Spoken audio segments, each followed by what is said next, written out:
मित्रों नमस्कार, मैं सचिन सौरभ।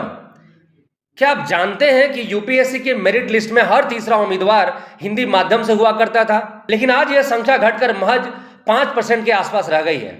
आखिर ऐसा क्या हुआ कि देश की सबसे बड़ी परीक्षा में हिंदी मीडियम के छात्र धीरे धीरे गायब होते जा रहे हैं? आज हम इसको आपका पूरा सच बताएंगे। भारत की सबसे प्रतिष्ठित और कठिन परीक्षाओं में सम्मिलित यूनियन पब्लिक सर्विस कमीशन की सिविल सर्विसेज परीक्षा, इसी परीक्षा के माध्यम से देश के आईएएस, आईपीएस, आईएफएस और अदर एडमिनिस्ट्रेटिव ऑफिसर सेलेक्ट किए जाते हैं। हर साल लाखों युवा इस परीक्षा का सपना देखते हैं, लेकिन सफलता कुछ ही लोगों को मिलती है। आज यूपीएससी 2025 का रिजल्ट अनाउंस हो चुका है और इस साल टोटल 958 कैंडिडेट्स का रिजल्ट आया है और टॉप 20 में बिहार के 5 स्टूडेंट्स रहे हैं।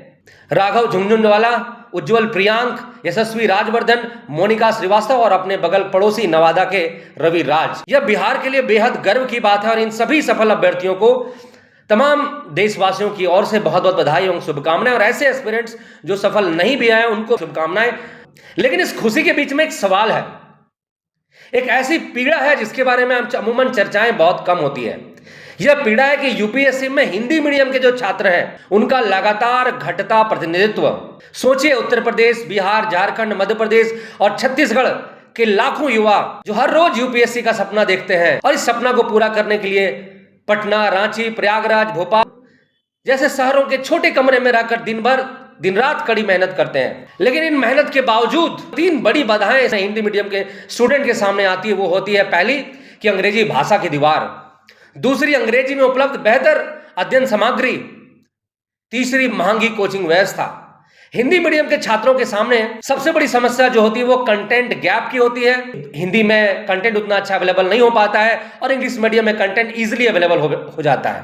और आंसर रिप्रेजेंटेशन की होती है, खासकर आंसर रिप्रेजेंटेशन में हिंदी में वही उत्तर लिखने के लिए ज्यादा समय लगता है और ज्यादा शब्दों का इस्तेमाल भी करना पड़ता है। और यही कारण है कि हिंदी माध्यम के छात्रों का प्रतिनिधित्व धीरे धीरे कम होता जा रहा है। और सबसे बड़ी विडंबना यह है कि आईएएस और आईपीएस आखिर किसके लिए काम करते हैं? उस जनता के लिए जो हिंदी में सोचती है, भोजपुरी में बोलती है, मैथिली में रोती है और मघी और खोटे में गाती है। लेकिन जिस भाषा को समझने वाले अधिकारियों की जरूरत है, उसी भाषा के छात्रों को चयन प्रक्रिया में कमजोर माना जाना, यह मेधा की कमी नहीं है, यह सिस्टम की खाई है।